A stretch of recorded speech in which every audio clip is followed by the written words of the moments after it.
안녕하세요. 오늘 첫 번째로 인사드립니다. 김대우 기자의 오봉 연예 뉴스. 김대우입니다. 안녕하세요. 이도경입니다. 네. 구독과 좋아요는 눌러주세요. 자, 그러면 지금부터는 날쌘 기자와 무명 여배우의 토크 시간 가도록 하겠습니다. 자, 그럼 오늘은 어떤 얘기로 가볼까요?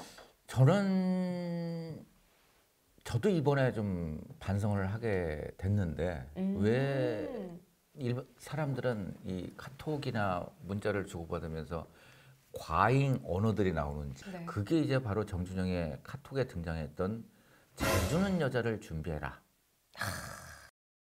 잘 주는 애를 준비해라.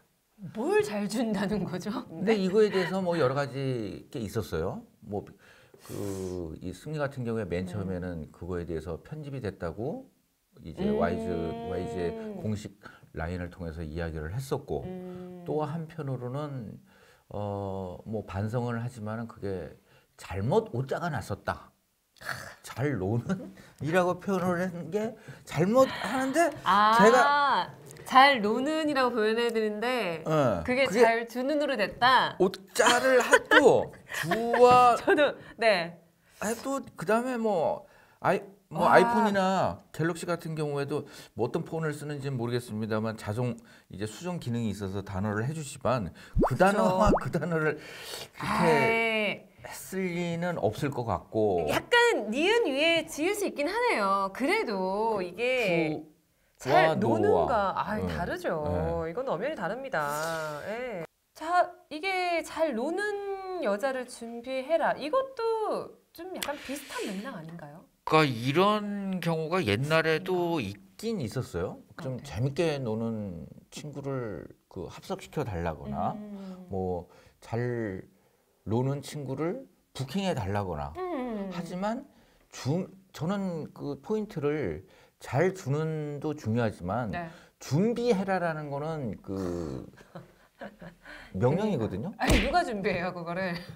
그러니까 그 부분에 대해서 경찰에서도 이 준비라는 단어는 뭔가 앞에 얘기했던 부분은 그럴 수도 있고 안 그럴 수도 있는 거잖아요. 합석이 될 수도 있고 안 될 수도 있는 거고, 뭐 부킹이 될 수도 있고 안 될 수도 있는 거지만 이 준비해라는 거는 그게 굉장히 의도적이다 이렇게 그 판단을 내리고 있는 상황인 것 같아요. 그래서 근데 이제 뭐니 해도 저도 이제 뭐 딸을 키우고 있습니다만 이 잘 주는이라는 단어에 많은 분들이 이 공부를 하고 있는 것 같아요. 특히 여자분들은 말할 것도 없고 반복이 되지만 저처럼 딸 키우는 입장에서 혹시나 내 딸이 과년에서 그런 곳에서 그런 소리를 듣고 있지 않을까 하는 걱정도. 가슴 아프죠. 그렇죠.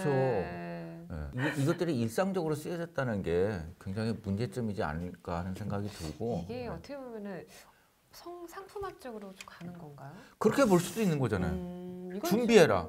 성상품화죠. 그러니까 하기 때문에 바로 그 부분 때문에 이제 성매매 알선이 그 혐의를 지닐 수밖에 없는 것이죠. 맞아요. 그리고 또 이 명령하듯이 준비토록 뭐 이런 그 경영진의 이 느낌이 나는 단어를 사용했기 때문에 그런 부분에 있어서 이 혐의점을 가질 수밖에 없지 않나 하는 생각이 들어요.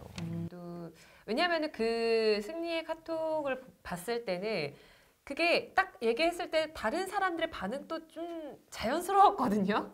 잘 주는 애를 준비해라. 이거는 이런 표현까지는 그러합니다만 그 안주쯤으로 취급하지 않았나 하는 생각이 들어요.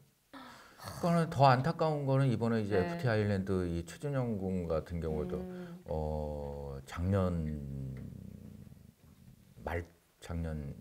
이때쯤이지, 작년 여름 지나서부터 여자 연예인 친구를 사귀기 시작을 했거든요. 그래서 상당히 여자 연예인요? 네. 누구죠? 그건 말 못하지. 그래요? 그래 안타까운 것 같아요. 둘이 예쁘게 찜질방에서 데이트하는 모습도 진짜요? 찜질방은 건전한 장소잖아요. 남녀 같이 들어갈 수 있는. 거기서 저기 시켜 먹으면서 작년 여름에요? 아니 그거는 이제 한 이거. 네네네. 근데 안타까운 것 같아요. 결국 또 이번 사건에서 본인의 옛날 실수로 인해서 헤어질 수밖에 없는 거죠. 그러면은 버닝썬 이렇게 취재하실 때 조금 어려웠던 점이 있었을까요? 사실 지난 7월에 또 하나의 그 징조가 있었죠. 버닝썬의 사건은. 네. 어떤 사건이냐면 바로 미성년자가 이 버닝썬에 출입을 해서 이것이 무마된 일이 있었는데 이게 결국은 역삼 파출소, 강남경찰서 유착으로 드러나서 현재 이 관계자들이 지금 현재 이 입건된 경찰까지도 입건된 사안이었는데 지난 7월 달에 이 미성년자 출입건에 대해서 제일 먼저 제보를 받았어요. 진짜. 제가 이제 프리랜서 신분이기 때문에 네. 이 부분에 대해서 뭐 지면 매체와 함께 공동 취재를 해서 역삼 파출소를 뒤져도 그런 일 없었다 그러고 뭐 강남경찰서 이 관계자한테 계속 압박을 해도 그런 일 없었다라고 하고 그 기사 쓰면은 명예훼손으로 걸겠다고 하고 진짜. 하는데 제보는 계속 들어오는 거예요. 그 동일한 제보자에게 어떤 내용이냐면은 네. 어떤 분이 네. 어떤 분이? 집에서 밥을 하고 네. 그다음에 텔레비를 보고 이제 잘까 말까 하는데 애는 안 들어온 상황에서 며칠간 안 들어온 상황에서 며칠간. 근데 문자 메시지가 뚜뚜뚜 와서 보니까 카드 사용 내역이 2,500만 원이 찍혀 있는데 버닝썬이니까 내 카드인데 하니까 이제 경찰에 신고한 거죠. 카드 분실을 해서 카드 분실을 했는데 버닝썬이라는 곳에서 썼다고 하니 그 파출소 사람이랑 같이 가게 된 것이죠. 근데 카드를 분실하신 거예요? 뭐 그런 거죠. 주진 않았으니까. 줬으면은 제가 생각에는 가족은 아니고 가족이에요. 하다 보니까 결국은 그렇죠. 이거 누가 썼냐 이제 버닝썬 관계자한테 그 역삼파출소에서 수사를 하니까 이 어린 친구가 썼는데 미성년자인 거죠. 대박이다. 혐의 내용은 네. 부정카드 사용도 걸리는 거고 이 버닝썬과 같은 경우에는 미성년자를 출입시켰으니까 미성년자 출입에 관한 것도 죄를 져야 되는데 이 2,500만 원을 긁은 거에 대해서 이 부모님은 내 아이가 비록 내 카드를 가서 훔쳤지만 이에 대한 법적인 처벌을 받을까봐 그걸 쓴 거에 대해서 없애버린 거고 또 버닝썬은 또 이거에 대해서 미성년자 출입을 했다는 그 카드 사용 내역으로 해서 근거가 남기 때문에 그냥 돈을 안 받고 그거를 갖다가 없애니까 양쪽이 다 뭐 윈윈한 거죠. 하면서 사건이 없어진 거예요. 하지만 어찌 됐든 미성년자 출입건에 대해서는 역삼 파출소군 강남 경찰서가 인지를 했으니까 그게 접수가 들어왔었고 그쵸? 인지를 했으니까 이 부분에 대해서는 수사를 하거나 아니면은 그 벌을 줬어야 되죠. 그 벌을 안 준 거죠. 어떤 이유에서. 그리고 취재를 그렇게 했음에도 불구하고 그걸 갖다가 막고 있었다는 것 자체가 이상한 거죠.